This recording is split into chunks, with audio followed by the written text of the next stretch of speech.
ನೋಡಬೇಕು, ಓಕೆನಾ? ಎಲ್ಲ ಸೈಡು ನೋಡಬೇಕು, 3 ಸೈಡು ರಿವರ್ಸ್ ಹೋಗ್ಬೇಕಾದ್ರೆ, ಓಕೆನಾ? ಬರೀ ಒಂದು ಸೈಡ್ ನೋಡಬಾರ್ದು, ಫಾರ್ವರ್ಡ್. ಯಾರು ಇರಲಿ ಬಿಡಲಿ ಏನೂ ಇರಲಿ ಕೇರ್ಫುಲ್ಲಾಗಿ ನೋಡ್ತಾ ಇರಬೇಕಾಯ್ತಾ ಎಲ್ಲ ಕಡೆನೂ. ರೈಟ್, ಇಂಡಿಕೇಟರ್,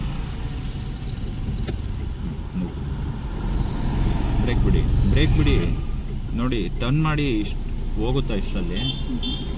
ಟರ್ನ್ ಮಾಡಿ, ಏಕೆ?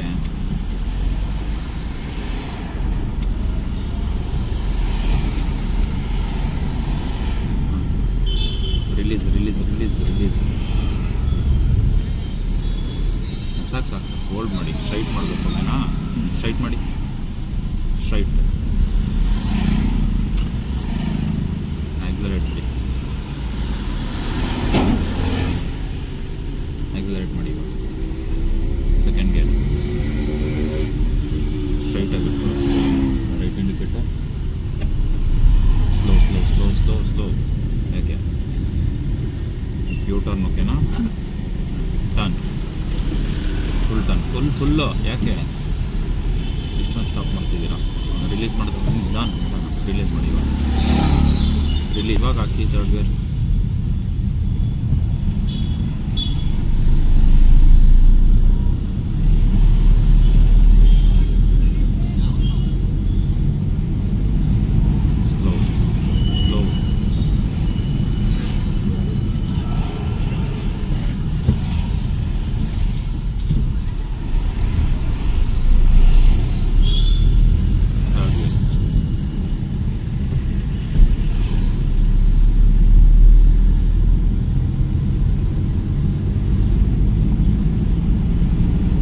ಮುಂದೆ ಹೋಗಿರುತ್ತಲ್ವಾ, ಅದಾದ್ಮೇಲಿಂದನೇ ಹೇಳೋದು. ನನ್ನ ಗೇರ್ನು ಅಷ್ಟೇ. ಯಾವಾಗ ನೀವು 30 ಕ್ರಾಸ್ ಆಗುತ್ತೆ ಅವಾಗ ಮಾತ್ರ ಹೇಳ್ತೀನಿ. 30ವರೆಗೂ ಹೇಳಲ್ಲ ನಾನು ಗೇರ್ನ. ನೋಡಿದ್ದೀರಾ? ಹಂಗೆ ಸೆಕೆಂಡ್ ಗೇರಲ್ಲಿ 40ವರೆಗೂ ಹೋಗ್ಬಾರ್ದು. ಫುಲ್ ಕ್ಲಚ್ ನೋಡಿ. ಇವಾಗ್ಲೂ ಅಷ್ಟೇ, ಹಿಂಗೆ ಈ ಸಡನ್ ಬ್ರೇಕಿಂಗ್ ಮಾಡಬಾರ್ದು. ಅಲ್ಲೇ ಹಂಪ್ಸ್ ಕಾಣಿಸ್ತೈತಲ್ವಾ, ಹಿಂದೆಯಿಂದನೇ ಒಂದು ಸ್ವಲ್ಪ ಸ್ಲೋ ಡೌನ್ ಮಾಡ್ಕೊಬರ್ಬೇಕು. ಆಮೇಲಿಂದ ಒಂದು ಸ್ವಲ್ಪ ಪುಷ್ ಮಾಡ್ಕೊ. ಬಿಡಿ, ರಿಲೀಸ್ ಮಾಡಿ. ಮೂವ್, ಬ್ರೇಕ್ ಬಿಟ್ಬಿಡಿ. ನಿಧಾನ ತಡಿ. ಇವಾಗ ರಿಲೀಸ್ ಮಾಡ್ಕೊಳ್ಳಿ, ನಿಧಾನ ಸ್ಟ್ರೈಟ್ ಆಗಿ. ಇವಾಗ ರಿಲೀಸ್ ಮಾಡಿ ಇವಾಗ. ಸಾಕು ಇಷ್ಟೇ. Accelerate, second gear, accelerate, third gear, accelerate, fourth gear,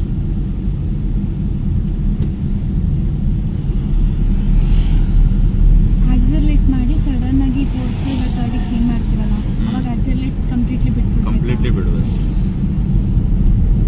ಮತ್ತೆ ಕ್ಲಚ್ಲಿ ಗೇರ್ ಚೇಂಜ್ ಆಗಿ ಕ್ಲಚ್ ರಿಲೀಸ್ ಮಾಡ್ತೀರಲ್ವಾ, ಅವಾಗ ಮತ್ತೆ ಆಕ್ಸಲರೇಟ್ ಮಾಡಬೇಕು. ಫುಲ್ ಕ್ಲಚ್ ಹಾಕಿ ಆಕ್ಸಲರೇಟ್ ಮೇಲೆ ತೆಗೀರಿ. 5th ಗೇರ್ ಹಾಕಿ ಬಿಡಿ. ಇವಾಗ ಅದು ಒಂದೊಂದು ಟೈಮ್ ನೀವು ಆಕ್ಸಲರೇಟ್ ಮಾಡ್ತಿದ್ರೆ ಫುಲ್ ಕ್ಲಚ್ ಹಾಕಿದಾಗ ಗೇರು ವರ್ಕ್ ಆಗಲ್ಲ, ಗೊತ್ತಾಯ್ತಾ? ಬರೀ RPM ರೈಸ್ ಆಗ್ತಿರುತ್ತೆ ಈ ಕಡೆ, ಆಯಿತಾ? ಅಂತ ಸೌಂಡ್ ಬರುತ್ತಲ್ವಾ, ಅದು ಅದಕ್ಕೇನೆ, ಗೊತ್ತಾಯ್ತಾ? ಅದಕ್ಕೆ ಕಂಪ್ಲೀಟಾಗಿ ಕ್ಲಚ್ ಬಿಟ್ಟಿರ್ಬೇಕು ಆಕ್ಸಲರೇಟ್ ಮಾಡಬೇಕಾದ್ರೆ. ಅವ್ರು ತೋರಿಸ್ತಾರೆ. ನಾನು 5th ಇದ್ದೀನಲ್ಲ, ಸಡನ್ನಾಗಿ ಸೆಕೆಂಡಿಗೆ ಹೋಗ್ಬೇಕಲ್ಲ ಥರ್ಡಿಗೆ ಬರ್ಬೋದು. ನೀವು ಸ್ಪೀಡ್ ಮೇಲೆ ಡಿಪೆಂಡ್ ಆಗುತ್ತೆ. ಸ್ಪೀಡ್ ನೀವು ಎಷ್ಟು ಸ್ಪೀಡ್ ರೆಡ್ಯೂಸ್. ತಡೀರಿ, ಇವಾಗಲೇ ಬೇಡ ನೋಡಿ. ಇವಾಗಲೇ ಯಾಕೆ? ಇನ್ನೂ ಸ್ಲೋ ಡೌನ್ ಆಗಲಿ ನೋಡಿ. ಇನ್ನೂ 40ರಲ್ಲಿ ನಾನು ಹೇಳ್ತಿದ್ದೀನಿ ತಾನೆ, ಇನ್ನೂ ಸ್ಲೋ ಡೌನ್ ಆಗಲಿ. ಇನ್ನೂ ಹಂಪ್ಸ್ ಹತ್ತುತ್ತೈತಲ್ವಾ, ಎಷ್ಟು ಬ್ರೇಕ್ ಬೇಕು ನಿಮಗೆ ನೋಡಿ. ಅಷ್ಟು ಬ್ರೇಕ್ ಮಾಡಿಬಿಟ್ಟು ಆಮೇಲಿಂದ ಕಂಪ್ಲೀಟಾಗಿ ಯಾವ ಸ್ಪೀಡಿಗೆ ಬರುತ್ತೆ ಆ ಸ್ಪೀಡಿಗೆ ಗೇರ್ ಚೇಂಜ್ ಮಾಡಬೇಕು, ಆಯಿತಾ? ಸಡನ್ನಾಗಿ ಸೆಕೆಂಡ್ ಗೇರಿಗೆ ಇಳಿಬಾರ್ದು. ಥರ್ಡ್ ಗೇರ್ ನಾನು ಇನ್ನೂ ಹೇಳ್ತಾನೆ ಇರ್ತೀನಿ, ಅವಾಗಲೇ ಸಡನ್ನಾಗಿ ತೆಗೆದುಬಿಡ್ತೀರಲ್ಲ, ಹಂಗೆ 40ಯಲ್ಲಿದ್ದಾಗಲೇ. ಫೋರ್ತ್ ಗೇರ್ ಟೈಟ್ ಆಗುತ್ತೆ, ಗೊತ್ತಾ ನಿಮಗೆ? ಹಿಂಸೆ ಆಗುತ್ತೆ ಹಿಂದೆ ಎಳೆಯೋಕ್ಕೆ, ಅದಕ್ಕೆ ಅದು ಟೈಟ್ ಆಗೋದು, ಗೊತ್ತಾಯ್ತಾ? 4th ಗೇರ್ ಸ್ಪೀಡಲ್ಲಿ ನೀವು ಸೆಕೆಂಡ್ ಗೇರ್ ಹಾಕಿದ್ರೆ ಫುಲ್ RPM ರೈಸಲ್ಲಿ ಇರುತ್ತೆ. ಇಂಜಿನ್ ಸ್ಪೀಡ್ ಎಷ್ಟಿರುತ್ತೆ ಅದು ಸೆಕೆಂಡ್ ಗೇರ್ ಸ್ಪೀಡ್ ಅಲ್ಲ, ಅದು 4th ಗೇರ್ ಸ್ಪೀಡ್. ಅದಕ್ಕೆ ಟೈಟ್ ಆಗೋದು, ಗೊತ್ತಾಯ್ತಾ? ನೀವು ಹಂಗಾದ್ರೂ ಹಿಂಸೆಲ್ಲಿ ಎಳಿತೀರಾ. ಸ್ಲೋ ಡೌನ್ ಮಾಡಿ ಇವಾಗ ನಿಧಾನಕ್ಕೆ. Full clutch, brake. ಇವಾಗ ಸೆಕೆಂಡ್ ಗೇರಿಗೆ ಹಾಕಿ ನೋಡಿ. ಸಿಂಪಲಾಗಿ ಬಂತಲ್ಲ, ಬ್ರೇಕ್ ಬಿಡಿ, ನಿಧಾನ ಕ್ಲಚ್ ಬಿಡಿ. ಹಿಂಗೆ, ಗೊತ್ತಾಯ್ತಾ? ಹಿಂಗೆ ಇವಾಗಾದ್ರೂ ಈಸಿಯಾಗಿ ಬಂತಲ್ವ, ಏನು ಟಕ್ ಅಂತ ಏನು ಸೌಂಡ್ ಬರಲಿಲ್ಲಲ್ಲ. ಈ ಥರ ಹಿಂಗೆ ನೋಡ್ಕೊಬಿಟ್ಟು ಸ್ಪೀಡ್ ನೋಡ್ಕೊಬಿಟ್ಟು ಗೇರ್ ಚೇಂಜ್ ಮಾಡಿ. ಹಾಕಿ ಥರ್ಡ್ ಗೇರ್ ಹಾಕಿ. ಇವಾಗ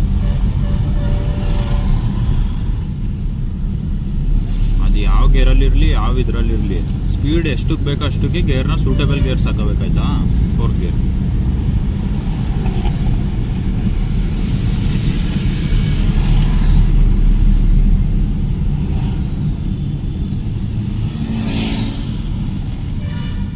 ಡೌನ್ ಬಂತಲ್ವಾ, 2nd ಗೇರ್ ಹಾಕಿ.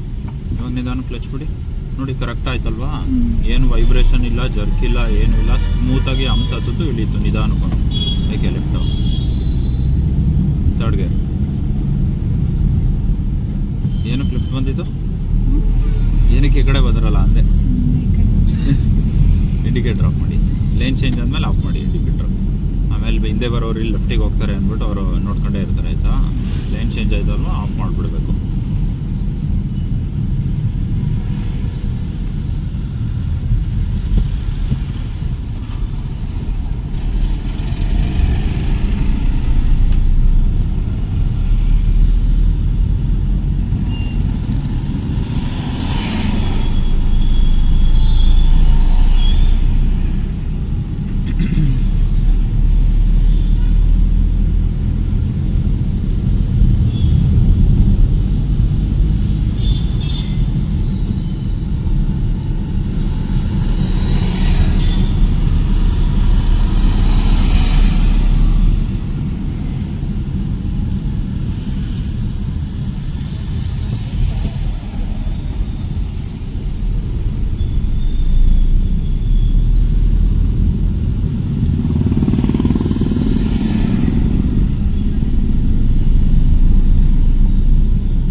ಸಾಕು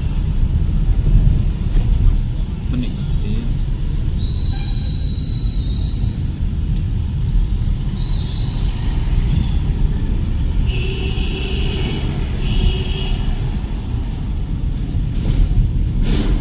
ನಿಮಗೆ ಡೈಲಿ ಇದೇ ರೋಡಲ್ಲಿ ಬರ್ತಿದ್ದೀರಾ, ಅದು ಎಷ್ಟು ಟರ್ನ್ ತಗೋಬೇಕು ಅಂತ ಗೊತ್ತಾಗ್ತಿಲ್ವಾ? ಮತ್ತೆ ಆ ಕಡೆಗೆ ಒಂದ್ಸಲ ಈ ಕಡೆಗೆ ಒಂದ್ಸಲ ಹಂಗೆ ಲೆಫ್ಟು ರೈಟು ರೊಟೇಟ್ ಮಾಡ್ತೀರಲ್ಲ, ಆಕ್ಸಲರೇಟ್ ಮಾಡಿ. 3rd gear. ಜಸ್ಟ್ ಏನು ಗೊತ್ತಾ, ನಾನು ಹೋಲ್ಡ್ ಮಾಡಬೇಕು. ಲೆಫ್ಟಿಗೆ ತೊಗೊಂಡು ಹೋಲ್ಡ್ ಮಾಡಿ ಸ್ಟ್ರೈಟ್ ಸಿಕ್ಕಿದ್ಮೇಲೆ ಇವಾಗ ಒಂದು ಹಾಫ್ ರೊಟೇಷನಲ್ಲಿ ಹಿಂಗೆ ಟರ್ನ್ ಮಾಡಿದ್ದೀರಾ. ಹಾಫ್ ರೊಟೇಷನ್ ಸ್ಟ್ರೈಟ್ ಆಗಬೇಕಷ್ಟೇ, ಮತ್ತೇನಕ್ಕೆ ರೈಟ್ ಹೋಗುತ್ತೆ ಮತ್ತು ಲೆಫ್ಟ್ ಬರುತ್ತೆ. ಹಿಂಗೆ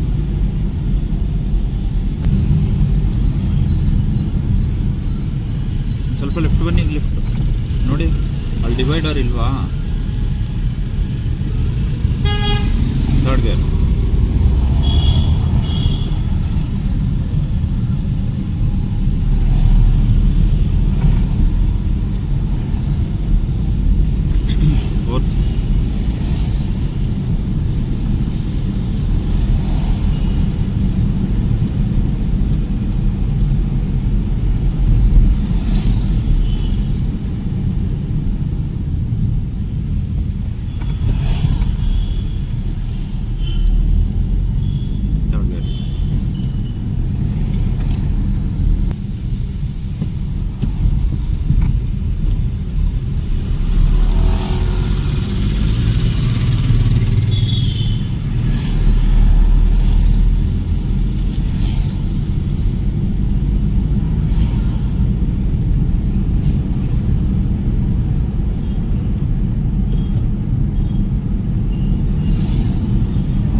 ಲೆಫ್ಟ್ ಇಂಡಿಕೇಟರ್ ಹಾಕಿ.